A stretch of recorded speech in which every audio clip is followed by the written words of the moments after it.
Welcome back, recruits. This is JRG Gaming, and welcome to a spooky, scary Halloween special. Well, kind of. But we're not really exploring any horror games or any super scary themes. Well, not really. But today we are exploring the terror of war. Because today we're reviewing the latest entry in the Battlefield franchise, Battlefield 1. A bunch load of classic weapons, classic vehicles, and intense all-out warfare during World War I with an expansive campaign and multiplayer. So there's no time to lose, so let's deploy onto the battlefield. That was a horrible joke. Before we start, World War I, also known as the Great War, was a global war involving 32 countries that lasted from 1914 to 1918. The war began after the assassination of Archduke Ferdinand of Austria-Hungary.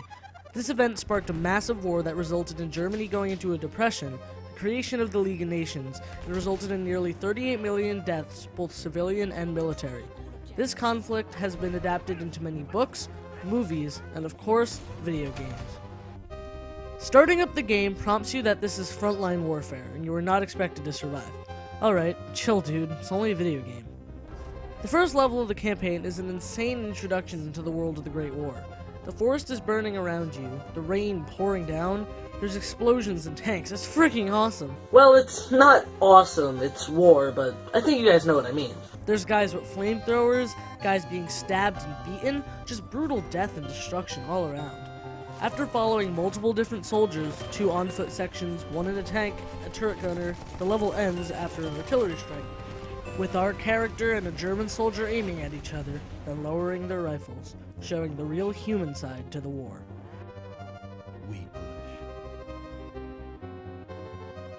Every once in a while, we push hard enough that the light breaks through the clouds to the world beyond the war glimmers, just out of reach. While campaign is fine and dandy, where this game really shines is in the multiplayer. The game modes, the battle packs, and all that. So we'll skip over that and focus on what's new.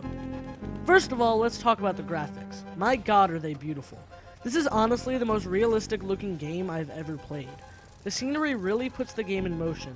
The planes flying overhead, the explosions, the light against the water, the fire and smoke. It's all just so immersive to the entire experience. It makes the entire game so much nicer to play. You really feel like a part of the war. Vehicle warfare is even more action-packed and intense. Planes are here and better than ever. There are 3 different types of planes: the bomber, the attack, and the biplane. The bomber, of course, drops bombs. The attack plane lets 2 other players get in the plane on turrets, and the biplane is a single-player plane. Dogfights are action-packed and fast-paced. They also add great support. Then we have your tanks and cars. Of course you have your classic Jeep and your armored car, which can both be kind of scary if you come upon them, but nothing is more terrifying than trying to capture a point and multiple tanks roll by. You have your heavy tank and your trademark land ship. No, go away! Motorbikes are a nice addition, and there's nothing funnier than sitting in the sidecar and driving down a mountain with your friend. Unless you're me, and crash. A lot.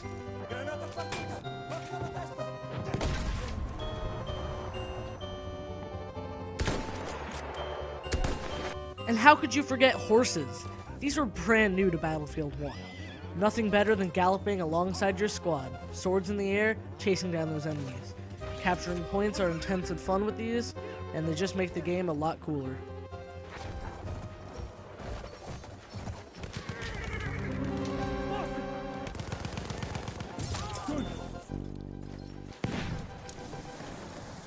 Then of course there are new behemoth vehicles.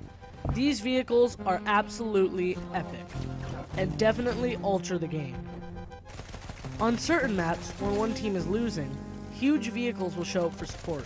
A blimp, known simply as the Behemoth, an armored train, and the Dreadnought, a massive warship. You can control these vehicles with your team and wreak massive destruction on the enemy.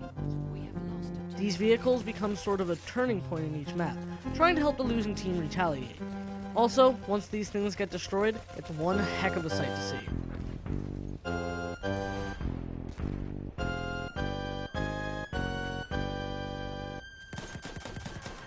Classes return, of course: Assault, Medic, Support, and Scout.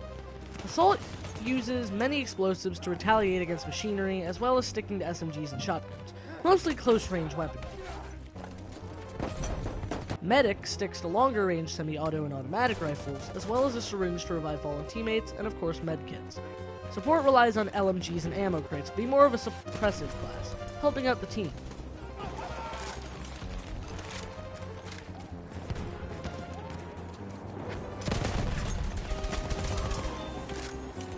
And finally, Scout sticks to long-range sniper rifles and binoculars to spot out your next target. And you know, a flare gun for, I don't know, but it's fun to light people on fire.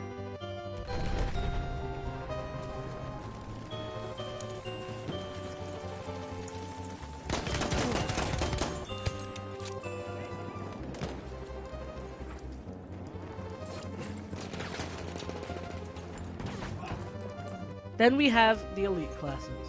These spawn every once in a while and vary from 3 different versions: the Tank Hunter kit, the Sentry kit, and the Flamethrower kit.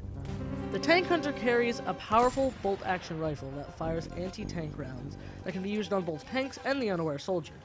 The Sentry kit puts you in a similar situation to a Juggernaut: a suit of heavy armor and an MG08-15 LMG to tear the roof off of any enemy base or conquest point. And when you pick up the Flamethrower class, you're greeted with a gas mask and a heavy jacket. When you hear that breathing, you better run unless you wish to end up a delicious barbecue meal. Each of these classes convey many different combinations for a successful victory, and overall, they're just a ton of fun to play as. Overall, Battlefield 1 is a very solid experience. It manages to be historically accurate as it can possibly be, from the countries involved to vehicles to even the weapons. I mean, EA and DICE included the Calibri, the smallest pistol ever made that fired 2.7mm rounds. Is that necessary? I don't know, but it's cool. Overall, Battlefield 1 is an amazing experience, and I recommend it to anyone who's a history junkie or is just a fan of the Battlefield franchise. Battlefield 1 definitely gets a 9 out of 10. So I hope you guys enjoyed this video. Rate, comment, love to hear feedback. Follow me on Twitter, subscribe, join the Alliance today. Thank you guys for sticking with me through all this time. This month, particularly October, was intense with its workload. I haven't had a lot of time to make videos, but I said, screw it, I have to get a Halloween video out at least. I love making Halloween videos. And while I didn't really have time to come up with a certain game, I've been playing the crap out of Battlefield 1. I thought that was a pretty cool, maybe kind of creative idea, you know, Terrors of War, but, you know, yeah.